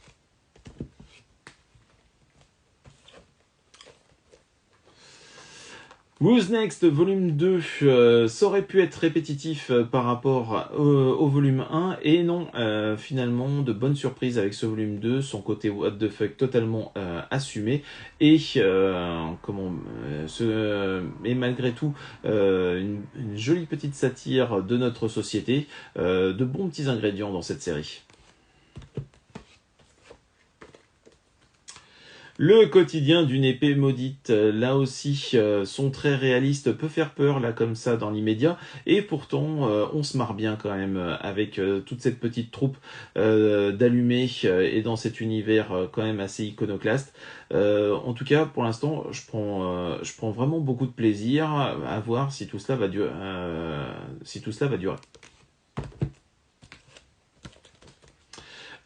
Under Ninja, ou que ce volume 3 me convainc pleinement que la série a vraiment un énorme potentiel, puisque maintenant on en sait un petit peu plus sur les tenants et les aboutissants de l'histoire, et comme la partie action est particulièrement bien menée, eh bien Under Ninja, moi je suis ça avec grand intérêt. New Normal, toujours ce mélange comédie romantique arémisante et d'un côté et thriller social de l'autre. Pour l'instant, le titre tient bien sur ses 2 pattes puisque tout cela reste très efficace, mais son équilibre forcément pourrait vite chavirer d'un volume à l'autre. En tout cas, pour l'instant, je suis conquis par la lecture. Du mouvement de la Terre, ce volume 3 aura été vraiment une délicieuse lecture, puisqu'elle rajoute encore une couche sur cette époque vraiment terrible pour les savants. Puisque on parle sexisme dans ce volume-là, mais d'autres questions viennent enrichir le récit, et elles sont extrêmement intéressantes et particulièrement bien posées. Tac. Vampires, alors certes, la trame globale n'avance pas forcément énormément, ou en tout cas avance un petit peu sous le tapis. Mais par contre, concernant les sentiments, là, ça monte en température entre nos 2 personnages. Il faut avouer que l'ambiance est particulièrement bien rendue, avec un trait extrêmement savoureux. Maintenant, on veut que les mystères du récit, quand même, prennent d'autant plus d'épaisseur. Autre titre où les corps s'échauffent dans Scum Wish, mais que la chair est triste finalement, avec ces personnages qui ne s'aiment pas forcément pour les bonnes raisons et dans le bon cadre. Est-ce qu'à un moment donné, ils vont réussir à trouver une certaine forme de bonheur? Je ne suis pas sûr. En tout cas, très curieux de voir leur destin à chacun d'entre eux.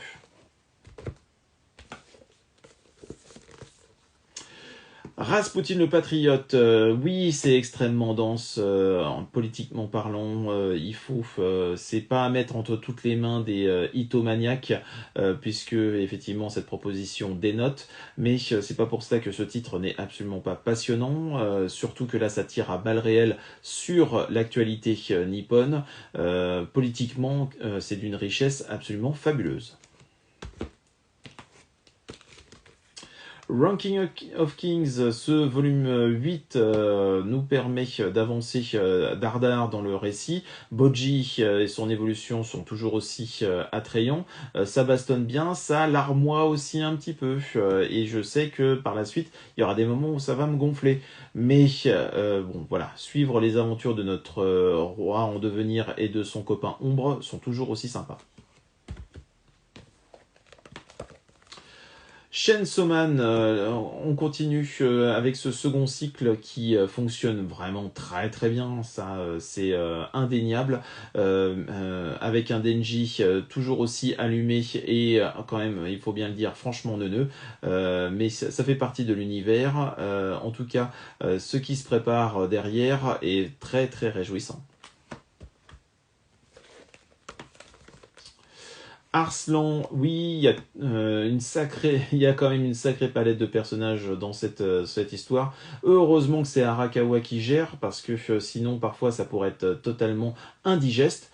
Mais en tout cas, c'est une masterclass de fluidité et alors que les volumes s'espacent en termes de alors que les volumes s'espacent en termes de sortie, je prends toujours autant de plaisir avec Arslan.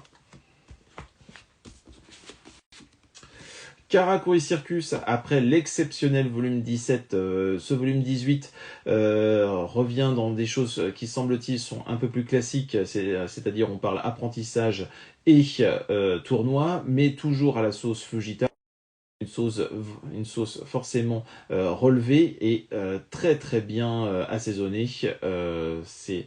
Karakuri Circus, c'est toujours la recette du succès.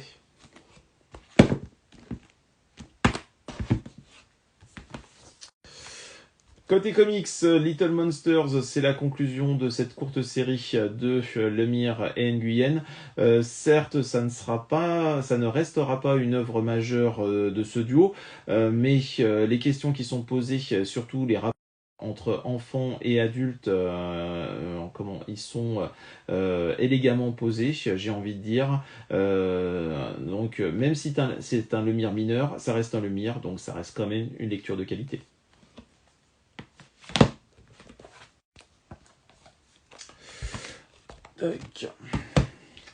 Charlotte Impératrice, on sent que c'est le début de la fin un petit peu dans Charlotte Impératrice, même si graphiquement c'est toujours aussi grandiose, les événements se pas toujours dans une très très grande fluidité, il faut bien l'admettre, mais on se laisse emporter par le tourbillon de l'histoire et surtout les amours terriblement contrariés de notre Charlotte qu'on aime tant.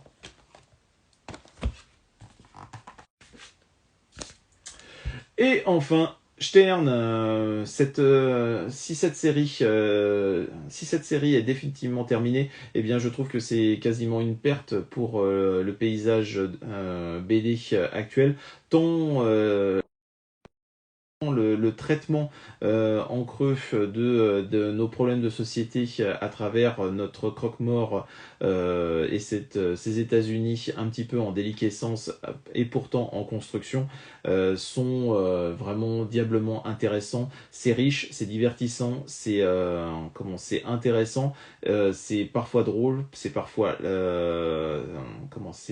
triste. En tout cas, c'est la vie et c'est parfaitement résumé dans Stern, une œuvre que je vous conseille 1000 fois. Et voilà, c'est tout pour le récap. Merci Lily d'être restée et des bisous. Alors, j'ai vu que Guillaume avait plusieurs tac. Hâte d'avoir ton retour sur Wonder Woman Historia. Je l'ai feuilleté, mais résister à l'achat. Ah là là, j'espère moi aussi que ce titre-là sera de qualité, j'avoue. J'ai lu le premier Dan, c'était douloureux pour ma part, mais il paraît que c'est mieux après quelques volumes. Tu confirmes? Moi, je te dis franchement, j'ai apprécié dès le premier volume, donc c'est pas un souci. Après, tout dépend ce qui ne t'a pas plu dans ce premier volume de Dan. Mais moi, je trouve qu'il y a déjà une grande inventivité, il y a de bons ingrédients. Après, il y a effectivement des passages l'auteur qu'est-ce qu'il cherche à faire. C'était les débuts, bien évidemment. Voilà. Moi, je trouve qu'en tout cas, la série est de qualité. n'est peut-être pas quelque chose, enfin, n'est peut-être pas un blockbuster absolu, mais en tout cas, je prends davantage de plaisir dans Dan Dadan que finalement avec Kaiju Number 8. Donc bon, moi j'y trouve mon compte. Eh ben, si vous n'avez pas plus de questions, eh ben, je vais vous faire des gros bisous.